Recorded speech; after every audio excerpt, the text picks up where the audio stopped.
días, son las 7 en punto de la mañana, las 6 en las Islas Canarias. Soy Rosana Laviada. Reciban un cordial saludo en nombre de todo el equipo que hace posible Es la Mañana de Federico en el radio en este jueves.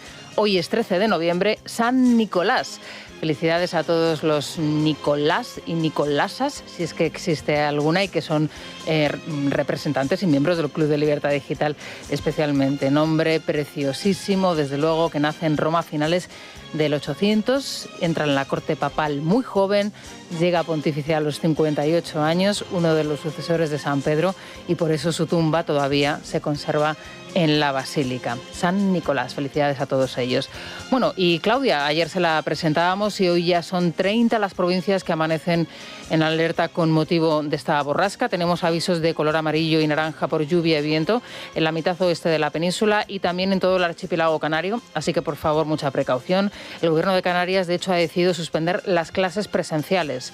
Esto es que se espera que llueva y además con intensidad en determinados puntos, y ya saben ustedes que cuando llueve y mucho en las islas, pues la situación es compleja porque las infraestructuras no están preparadas precisamente para esta situación. A esta hora en Madrid tenemos 10 grados, vamos camino de los 18, una jornada muy apacible, agradable, otoñal como la de ayer. La máxima nacional se registra en Melilla, allí 32 grados. La mínima continúa a Teruel, pero fíjense, 4 grados.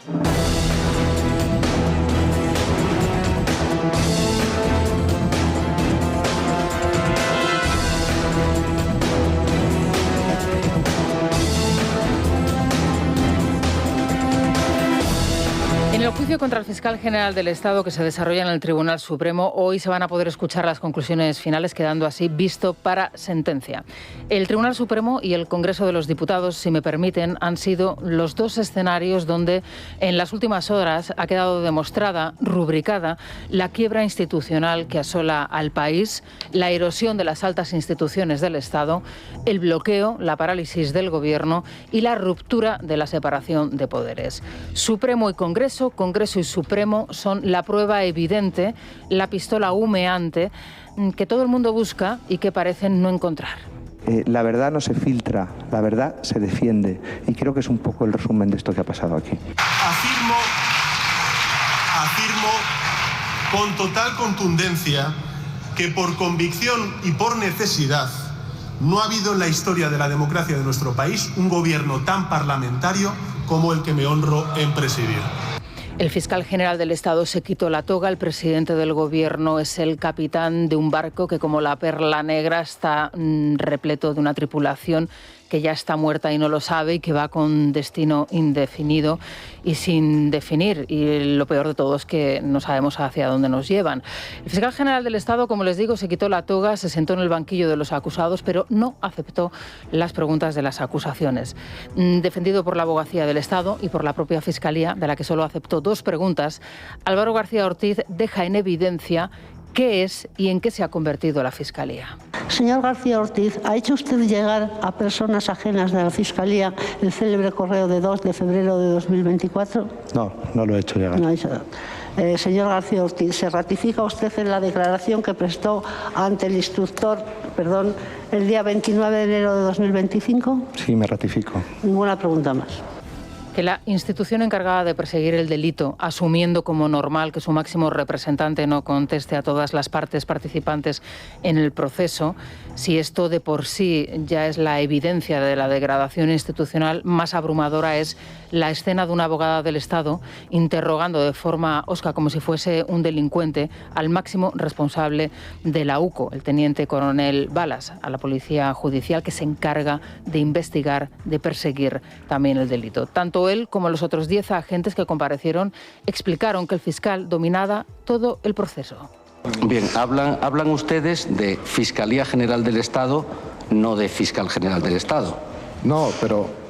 en ese momento y respecto a estos mensajes de WhatsApp. Sí, vamos a ver. Lo está diciendo ahora mismo usted, se está refiriendo constantemente a la Fiscalía como institución. Claro, pero durante todo el proceso lo que se ve es un dominio a todos los niveles del fiscal general del Estado. Es la mañana de Federico. Es radio. Sorprendente también fue que el fiscal general del Estado reconociese la participación activa en la redacción de la nota y la declaración del agente de la UCO, que se centró en el objetivo en Sánchez Acera y en su respuesta a Lobato cuando éste le preguntó quién había filtrado ese correo, de dónde había salido. Silvia Ribeiro, Vanessa Vallecillo, muy buenos días. Buenos días, Rosana. Se preveían unas declaraciones importantes y reveladoras para el proceso, pero la testifical de los agentes de la UCO fue demoledora para los intereses del fiscal general del Estado. Los agentes sitúan a Álvaro García Ortiz en el dominio de todos los niveles y como quien dice y mueve la nota de prensa cuándo se va a dar y quién tiene la urgencia de darla. De este modo, el perito explicaba cómo el fiscal procedió al cambio de móvil y cómo accedieron a los WhatsApp. El 23 sobre las 12 de la mañana se cambia el terminal telefónico. Por la noche, ese mismo día 23, recuerdo, no sé si son las 10 y pico de la noche, vuelve a cambiar la tarjeta, la vuelve a meter en el móvil que tenía anteriormente. Es decir, pasamos de primeramente por la mañana de la 52 a la 54 y por la noche vuelve de la 54 a la 52. Así hasta el día siguiente, día 24, sobre las 4 de la tarde más o menos, en que vuelve a deshacerse la operación. Es decir, ya se queda con el A54. Al teléfono del señor fiscal no pudimos acceder puesto que estaba borrado. Sí, un segundo, ahora le preguntaré, pero me refiero, si han podido comprobar si entre los días 8 y 14 de marzo el fiscal general efectuaba comunicaciones a través de mensajería de WhatsApp. Sí, lo sabemos a través del teléfono de la fiscal Pilar. Posteriormente, el fiscal general del Estado explicaba cómo era su rutina de borrado de mensajes, cómo procedía con los móviles cuando los cambiaba y el contenido de los mismos. Álvaro García Ortiz dio a entender que la acción de los agentes en su despacho fue incorrecta. Llegó a decir que fue particularmente grave y doloroso.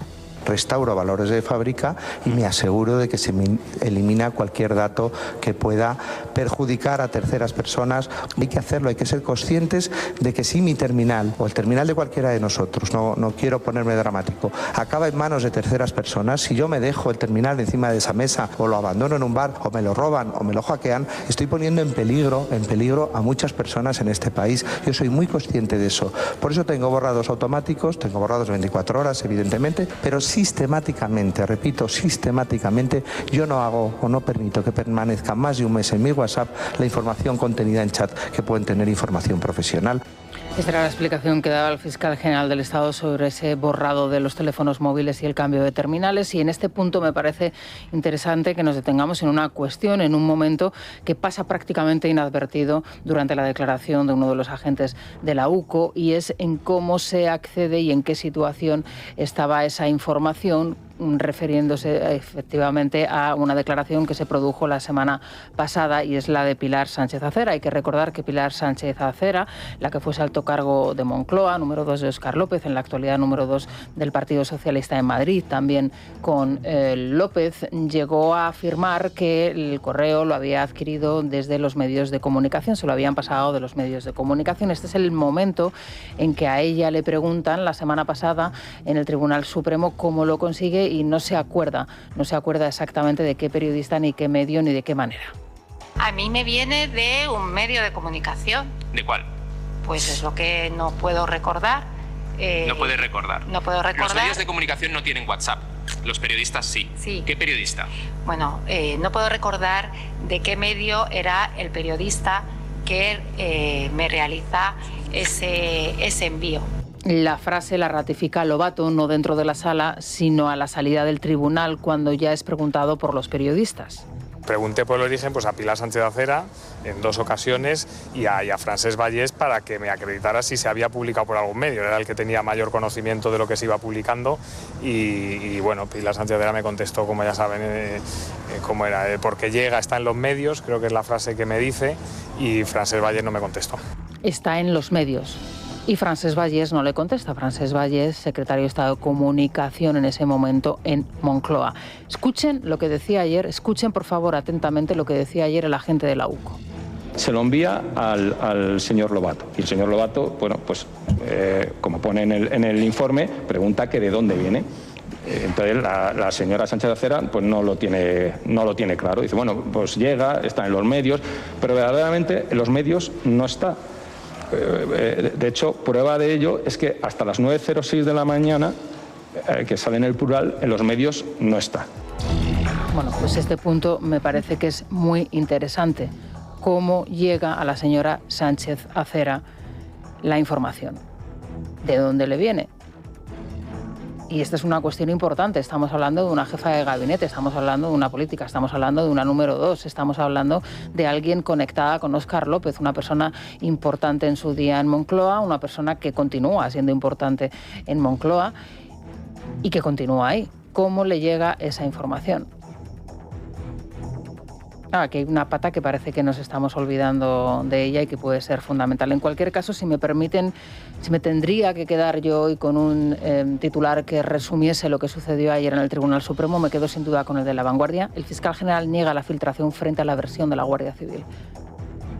El fiscal general se supone que persigue el delito, la Guardia Civil se supone que también persigue el delito. Esta es la situación y esta es la quiebra que se ha producido en este país. Y ayer lo vimos ratificado, escenificado perfectamente en el Tribunal Supremo. El fiscal general contra la Guardia Civil.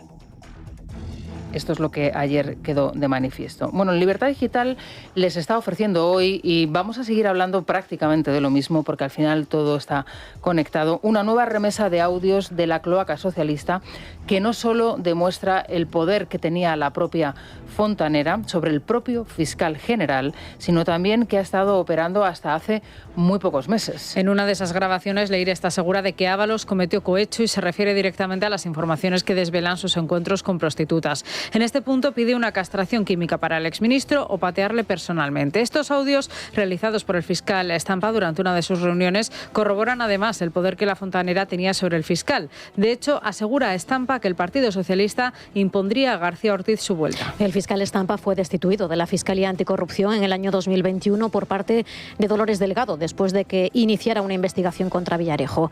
En este punto, la Fontanera le promete su restitución. El fiscal, por García Ortiz, va a saber lo que tiene que hacer. Hay veces, asegura, que solo hay que informar, no preguntar. Esta grabación será escuchada por Leire Díez y por Pérez Dolcet el próximo 17 de noviembre, cuando acudan a declarar ante el juez como investigados. ¿Ya lo sabe mi máximo jefe esto? Tu máximo jefe, si no lo sabe hoy, lo va a saber tal que mañana o lunes o martes. Pero vamos, lo va a saber en breve, no te preocupes. Pero va a saber que se va a terminar los pleitos y que esa es vuestra intención. Y va a saber lo que tiene que hacer. Otra cosa que yo dije es que la causa esta de Ábalos, Coldo y todo esto, que a mí jurídicamente me parece una aberración detrás de otra. O sea, éticamente, castración química, ¿vale? Castración química. De verdad, castración química. O sea, castración química o que me dejen a mí patear, da igual. Es que no tiene justificación alguna, ¿vale? Castración química. Que sea cohecho, seguro. No va a librar de cohecho ni Blas, aunque no sea más que por lo de la Jessica esta. Bueno, Leire Díez, la jefa de la cloaca o el principal instrumento de la cloaca, que trabajaba a las órdenes, obviamente, del gobierno y que yo creo que las conversaciones y las grabaciones son reveladoras. Y en este caso, de nuevo, nos lleva al fiscal general del Estado. Y nos habla también del poder, ¿no?, que tenía esta mujer que, según se presentó en el Senado y según se presentó en aquella famosa rueda de prensa, lo recordarán todos ustedes, es una periodista que simplemente hacía un trabajo de investigación para publicar una serie de libros. Y hubo gente que se lo creía. Incluso hay gente que, para tratar ahora de minusvalorar o de alguna manera restarle importancia al personaje, lo que hace es ridiculizarle, ¿no?, en las televisiones. No, o sea, a Leire es como Coldo. A Leire hay que tomarla en serio porque es el principal instrumento de la cloaca. Y las grabaciones lo demuestran. En fin, nos vamos a ir al Congreso de los Diputados, pero en principio vamos a pasar por Valencia. Continúan los contactos para la gobernabilidad. Ya saben ustedes que tenemos un candidato, pero las versiones de Partido Popular y de Vox, pues siguen en este caso sin coincidir. La verdad es que uno se plantea hasta qué punto hemos llegado. O sea, ya tenemos un candidato, que comiencen ya las negociaciones y que en principio se pueda confirmar a Pérez Llorca como el próximo presidente de la Generalidad, para que los trabajos continúen y no haya ningún tipo de problema en esta cuestión. El asunto llegó ayer al Pleno del Congreso de los Diputados y la verdad es que se vivieron escenas interesantes. Esa apelación directa que hacía el presidente del Gobierno a Santiago Abascal, ahondando y profundizando en la idea de esa pinza Partido Socialista Vox. Aquí ninguna declaración es gratuita y sobre todo cuando estamos en precampaña electoral.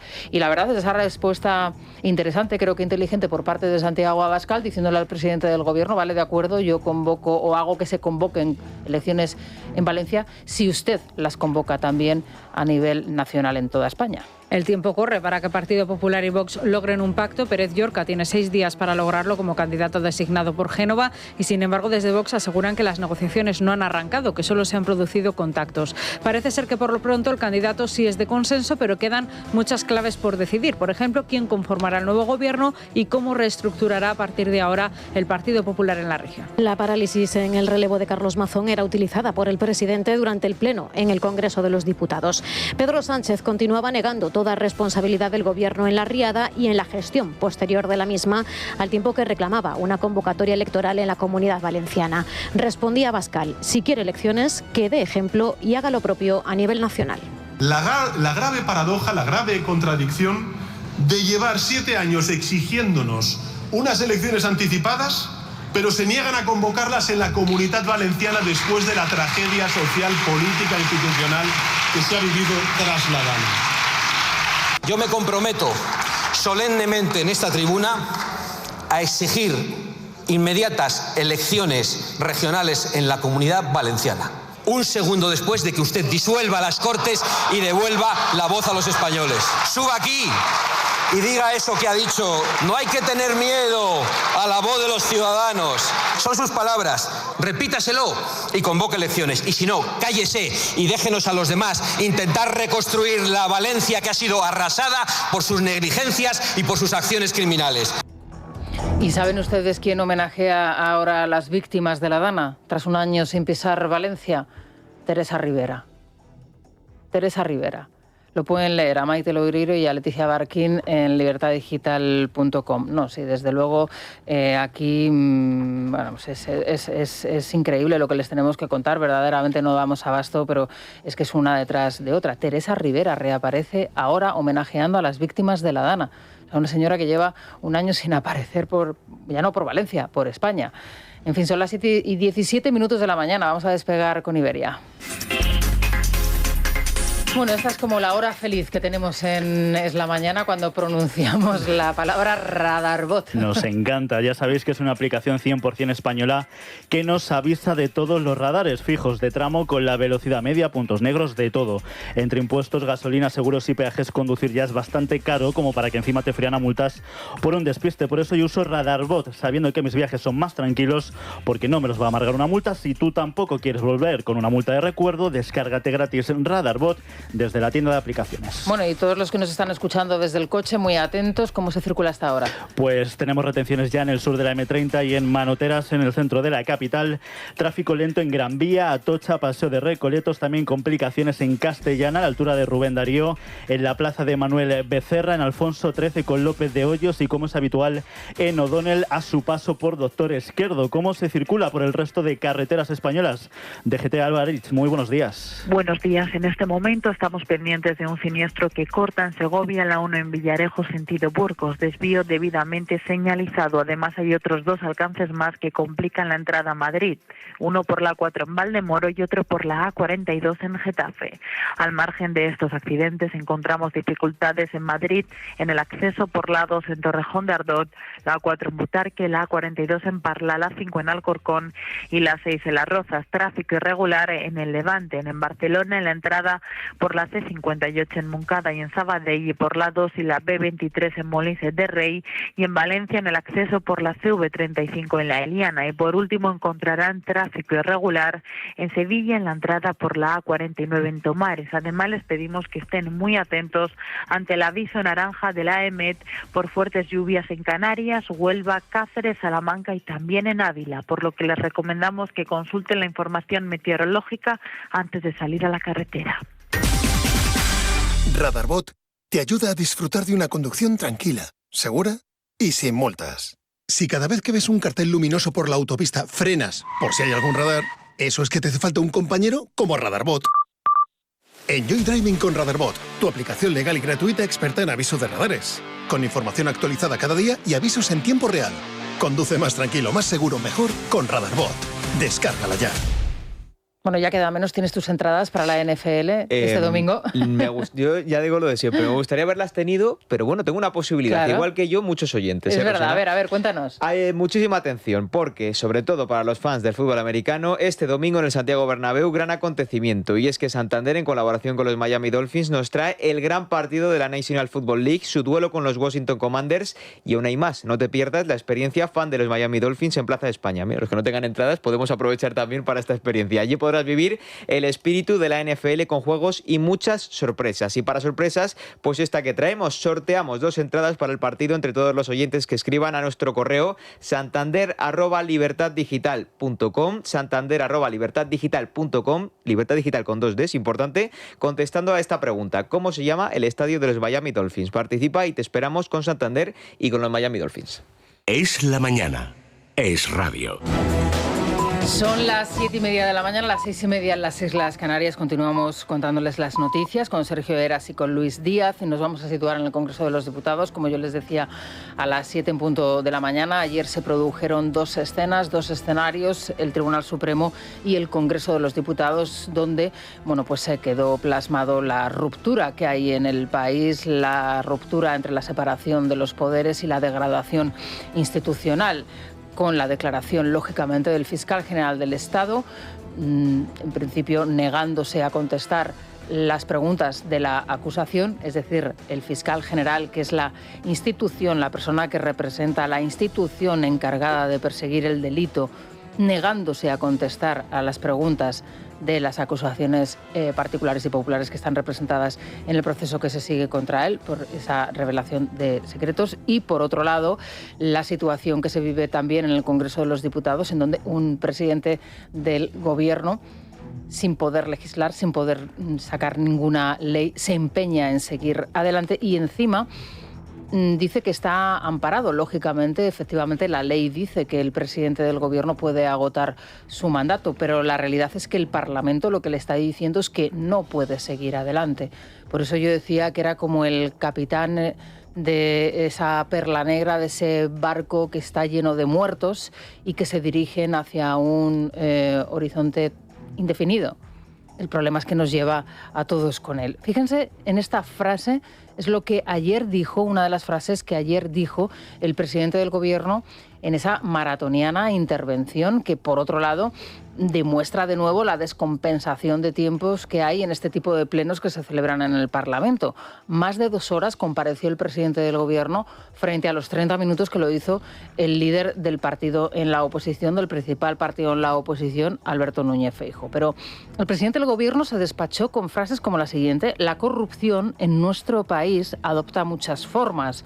A veces son cargos públicos que cobran mordidas por haber y hacer cosas ilícitas, a veces son comisionistas y lobistas que cruzan la frontera de la ley, a veces son partidos políticos que recortan y privatizan los servicios públicos a cambio de determinados favores o apoyos económicos. No estaba hablando del Partido Socialista, aunque lo pareciese. Se presentó con este cuajo el presidente del Gobierno a hablar de corrupción en el Parlamento. En fin, la verdad es que fue una sesión finalmente muy interesante porque se puso de manifiesto esa situación y ese destino y ese horizonte sin ningún tipo de destino establecido del presidente del Gobierno y de su Gobierno, que está pues ya acorralado por todas partes. Sergio, buenos días. Buenos días. Pedro Sánchez ha afrontado su intervención en el Congreso implorando a Junts a que recupere el espíritu de acuerdo y convirtiendo la comparecencia para rendir cuentas sobre corrupción o el bloqueo de la legislatura en un mitin. El objetivo de Sánchez, tanto para los de Puigdemont como para los de Feijóo, es alargar su mandato a pesar de la inestabilidad parlamentaria. El presidente comparecía tras varias solicitudes del Partido Popular, contra quien ha cargado duramente cada vez que un diputado sacaba a colación la corrupción que se juzga en la cúpula del Partido Socialista. Escuchamos al presidente, a Feijóo y a Míriam Nogueras. Esta es una lacra que, a pesar de los numerosos avances de los últimos años, sigue afectando a nuestro país. Así lo demuestran el caso de presunto cohecho y de malversación que afecta a 2 exsecretarios de organización del Partido Socialista y las más de 30 causas abiertas por corrupción que tiene el Partido Popular. La posición del Gobierno... ¿Estoy diciendo una mentira, señorías? ¿Por qué este empeño en continuar a toda costa? Por gobernar no es. Por sacar leyes tampoco. La respuesta hay que encontrarla en el tercer poder. Es la acción judicial la que le tiene aferrado con uñas y dientes a ese escaño. Lo que le pasa es que usted está muerto de miedo. Usted ha bloqueado la legislatura y no se puede escapar de decir cómo piensa gobernar sin la mayoría que necesita. Muchas gracias. Y viva Cataluña libre. En la sesión también hubo ataques dialécticos muy violentos por parte de Podemos. Su portavoz Ione Belarra le tendía la mano a Sánchez para reventar a la derecha, y por otro lado los proetarras de Bildu pedían al presidente del gobierno que dotara de un propósito a la legislatura en un momento tan crítico ante el avance, decían, del fascismo. Así contestaba a estas amenazas la portavoz popular en el Congreso, Esther Muñoz. España en este momento, presidente, solo tiene dos opciones: o reventamos a la derecha y le quitamos todos sus privilegios, o la derecha reventará el país. Hoy le propongo que presionemos el freno de emergencia y que empecemos de cero. Le propongo un plan para reventar a la derecha, para quitarles todos sus privilegios, para que dejen de mandar a pesar de no estar en el gobierno. Aquí se han proferido insultos del estilo de asesino, delincuente, se ha llamado fascistas a jueces, la presidencia de la Cámara no ha dicho absolutamente nada, y algo que a mí me parece mucho más grave, se ha hecho un discurso de odio, el cual la mesa no ha dicho nada, la presidencia de la Cámara no ha dicho nada. Aquí se ha llamado a reventar a todo aquel que no es de izquierdas. Yo sé que la izquierda de este país odia a todos los que no somos de izquierdas. Yo apelo al presidente de esta Cámara, porque entiendo que usted es socialista. No, pero... Señoría, un segundo, por favor, un segundo. No, da igual lo que yo sea, así que muchas gracias, ha entendido todo, se revisará el diario de sesiones. Muchas gracias. Este es el señor Gómez de Celis, que estaba en ese momento ejerciendo como presidente en la Cámara. En fin, esto es lo que sucedió ayer en el Congreso de los Diputados. A reventar, lo han escuchado ustedes. Y ojo con esta situación que puede poner en una posición comprometida, ya lo está, pero en una más, a Pilar Alegría, la ministra portavoz del Gobierno. Recordarán ustedes que la ministra portavoz y ministra de Educación, por cierto, aunque nadie lo sepa a estas alturas de la legislatura, también fue delegada del Gobierno en su momento en Aragón. Bueno, allí de hecho fue cuando se produjo esa escena famosa en el parador de Teruel. Ella era la delegada del Gobierno. Bueno, pues atención, porque hay una persona, un ex alto cargo del Partido Socialista, que ha explicado en un juicio que Alegría trató de sobornarle a cambio de retirar una demanda contra Félix Bolaños. Un ex cargo del Partido Socialista, José Luis Sansón, acusa a Pilar Alegría de ofrecerle 60.000 euros a cambio de retirar una demanda contra Bolaños. Así lo ha explicado en el último turno de palabra en el juicio por prevaricación que afronta, señalando que la portavoz del Gobierno le presionó cuando entonces era delegada del Gobierno en Aragón. Según Sansón, Alegría le citó y le dijo que si se apartaba del partido y le retiraba las denuncias, el partido estaría con él. Como había tenido una empresa de construcción, Alegría le dijo que en Navarra le buscaría un empleo en el que no tendría que trabajar. Estaría bien que le preguntasen a la ministra portavoz por esta cuestión, por este tema. Lo mismo le pasa como le sucedió a la periodista de OK Diario, cuando le pregunta por la habitación y por el parador de Teruel, que se queda la ministra portavoz como ausente. Dice: ¿En serio? ¿En serio? ¿Me está usted preguntando con quién había dormido yo esa noche? ¿En serio? ¿En serio? Me estaba preguntando. No, estaba preguntando otra cuestión, pero bueno, habrá que preguntarle, ¿no?, a la ministra si esto es cierto. Y atención a Nadia Calviño y lo que se conoce y lo que ha confesado en ese libro de memorias 2000 días en el Gobierno de España, en donde reconoce que presionó al INE para que modificasen las cifras del PIB.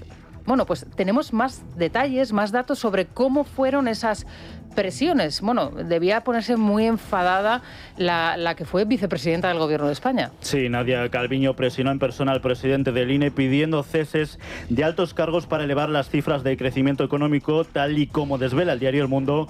La entonces ministra de Economía afeó a Juan Rodríguez Po que el organismo diera cifras de recuperación mucho más lentas de las que ella consideraba que se estaban produciendo. Según los testigos presentes, Calviño mantuvo reuniones en un elevado tono de voz con el dirigente del INE, que terminó dimitiendo en junio de 2022 por motivos personales. Los Reyes terminan hoy su visita de Estado a China con una agenda económica y cultural junto a empresarios y universitarios y con una recepción con la colectividad española residente en el país. Durante su encuentro con Xi Jinping han destacado la cooperación amistosa, resaltando el papel de China ante un panorama global complejo y cambiante. Escuchemos a Felipe VI. Mirando hacia las próximas décadas, España y China aspiramos a seguir ahondando en una relación que haga especial hincapié en la innovación y la sostenibilidad. En Estados Unidos, el caso Epstein vuelve a sobrevolar la Casa Blanca. El Congreso ha publicado correos electrónicos difundidos por el Partido Demócrata, donde se afirma que el presidente Trump sabía de las chicas y que incluso pasó horas en la casa del magnate fallecido con una de las víctimas. En redes sociales, Trump ha negado cualquier implicación en el caso. Desde la Casa Blanca, su portavoz ha señalado que todo forma parte de una campaña contra el gobierno. Esto demuestra que se trata de una verdadera mentira fabricada por el Partido Demócrata. Ahora hablan de ello repentinamente porque el presidente Trump está en el despacho Oval, pero cuando Joe Biden ocupaba el cargo, los demócratas nunca lo mencionaron. No es un tema que les importe porque en realidad no les importan las víctimas de estos casos. No les importa. Lo que les importa es sacar rédito político contra el presidente Trump, como hemos visto con el cierre del gobierno y todo esto. Repito, esto no es una coincidencia para el pueblo estadounidense.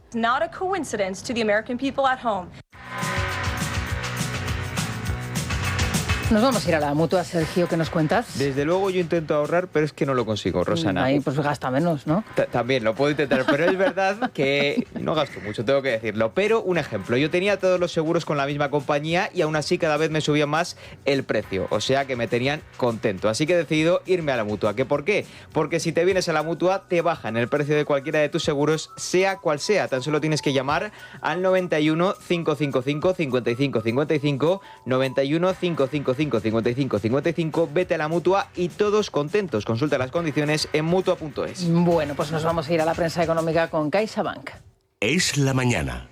Es radio. Muy buenos días, Beatriz García. Muy buenos días. Vamos con el resumen de la prensa, como siempre con Libre Mercado. Yolanda Díaz comenzará a multar con hasta 49.000 euros a las familias que no hayan evaluado a sus empleadas del hogar. Ojo, que esto es una cuestión muy importante, ¿eh? Sí, otro palo en la rueda al ciudadano que quiere contratar o que tiene contratados servicios en el hogar de todo tipo, limpieza, cuidado de mascotas, choferes. Bueno, pues el Ministerio de Trabajo quiere una evaluación que haga además la persona que es la propietaria del hogar o el cabeza de familia y demás.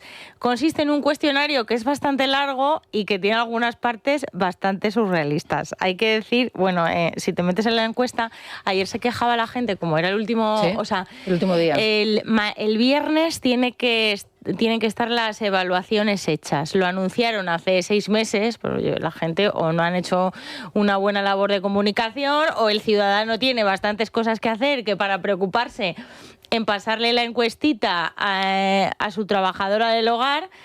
Hay preguntas que son sorprendentes. Una de ellas es, a mí de las que más gracia me hacía, es si sabe la empleada de hogar, si es consciente de que tú, por ejemplo, cambias el bote de mayonesa, lo pones en otro bote que no es el original, pues eso puede suponer un riesgo, no sé para quién, y preguntas de ese estilo. Si sabe, lo voy a decir así sencillo, que los objetos calientes queman, si tiene algún enchufe, que eso, bueno, pues es que son cosas de sentido común. Tú ya sabes que si tienes eléctricos, ¿no? personas en el hogar, pues que no les vas a poner unos cables ahí sueltos para que se electrocuten. Claro. Es que eso no se le ocurre a nadie. Ni le vas a poner el cianuro, ¿no? En el agua que le des. De moda.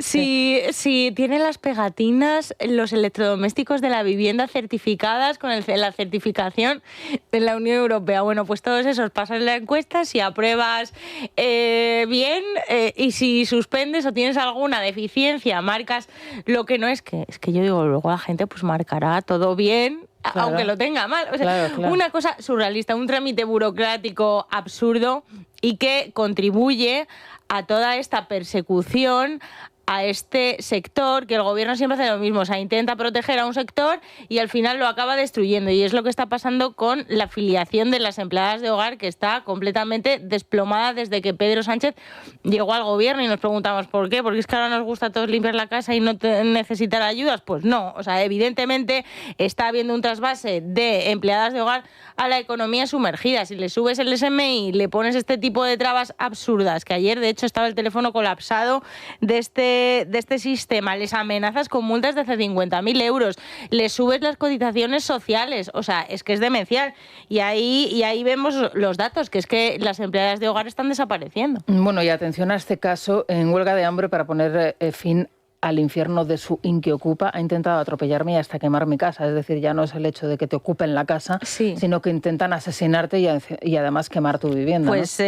Sí, lamentablemente, bueno, pues hay el caso de una mujer desesperada, está en huelga de hambre en un ayuntamiento en Murcia. Es desesperante. Sí, o sea, esta pasó de inquilina a inquiocupa, que ya sabemos que es el término, un inquilino que entra ahí por la vía en teoría legal y decide no pagar. Pues nada, la pagó 4 meses y luego ya excusas, ya empezó a pedir ayudas, ya empezó a declararse vulnerable y no solo, pues es que no tiene ningún tipo de intención de pagar, sino que, bueno, nos ha mandado la afectada las fotos de su vivienda y está completamente calcinada. Ella, claro, bueno, pues esto está en un proceso judicial, habrá que determinar si ha sido la inquiocupa, pero vamos, si la ha amenazado, si la ha insultado a viva voz cuando la ve y ahora su vivienda parece quemada, pues es que es una desesperación. Esta mujer, evidentemente, si volviese a tener el piso, no lo alquilaría, o sea, diría, esto no lo alquilo nunca más, y está, aparte de que le debe un dinero, con ataques de ansiedad y, bueno, pues completamente con la vida arruinada. Te arruinan la vida, desde luego. Y este caso, que además lo hemos contado aquí, lo estamos contando como otros muchos que hemos contado, se suma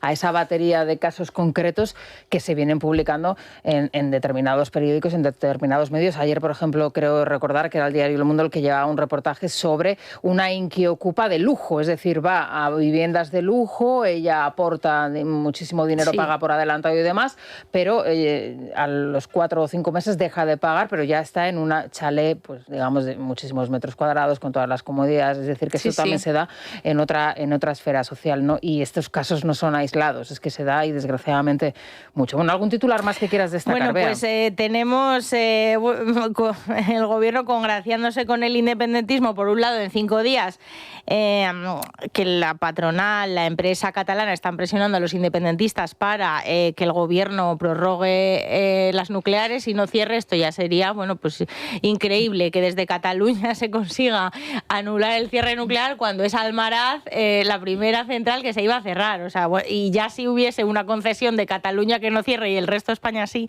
ya sería para escandalizarnos todavía más. Tenemos en expansión, que ya algo ha convocado la Junta para que la SEPI tome el 7,9% de la compañía, pues aquí otro regalito al independentismo, en este caso vasco. Y luego también tenemos la parte del verifactu, que parece así un término un poco que la gente no lo ubica, pero lo cuenta 5 días, que mira, aquí está metiéndose con Hacienda, qué raro. Dice 5 días, Hacienda lía a las firmas con verifactu. Verifactu va a ser el gran hermano fiscal que entre en vigor el año que viene, donde Hacienda va a tener constancia en tiempo real de todas las facturas que se emitan, en muchos casos que tú vayas a tomarte un café y eso le llega directamente a la agencia tributaria. También va a permitir a los ciudadanos ejercer de chivatos del fisco y evaluar todas las operaciones con su propio móvil. Como las facturas van a tener un QR, pues tú ya, si te cae mal tu vecino, el comerciante, porque te ha dado, no sé, un producto que no te ha gustado, pues coges, miras el QR, uy, esta factura no está declarada en el verifactu, voy a denunciarle ante el fisco. O sea, un completo despropósito. Bueno, pues esto sí habrá que ahondar en la cuestión y dedicarle más tiempo, porque tiene una pinta horrorosa. Sí, pues sí. Desde luego un gran hermano, pero lo tenemos aquí en la chepa, todos colocados. Bueno, muchas gracias, Beatriz. A partir de las 9 volvemos otra vez contigo, nos cuentas cómo abre la bolsa. Ahora nos vamos a quedar con las noticias más cercanas, las de su comunidad, y de regreso vamos a la tertulia hoy con Julián Quires, con Luis Herrero. También va a estar Miguel Ángel Pérez en la primera parte del programa para hacer un resumen de lo que ha sido este proceso contra el fiscal general del Estado, que aunque concluye hoy con esa exposición de las conclusiones finales y ya quedará visto para sentencia, pues lógicamente lo más importante, que son las testificales, ya se han podido escuchar, y también la declaración del propio fiscal general del Estado. Así que en unos instantes volvemos. Y con Santiago González, La República de los Tontos. Es la mañana. Es radio.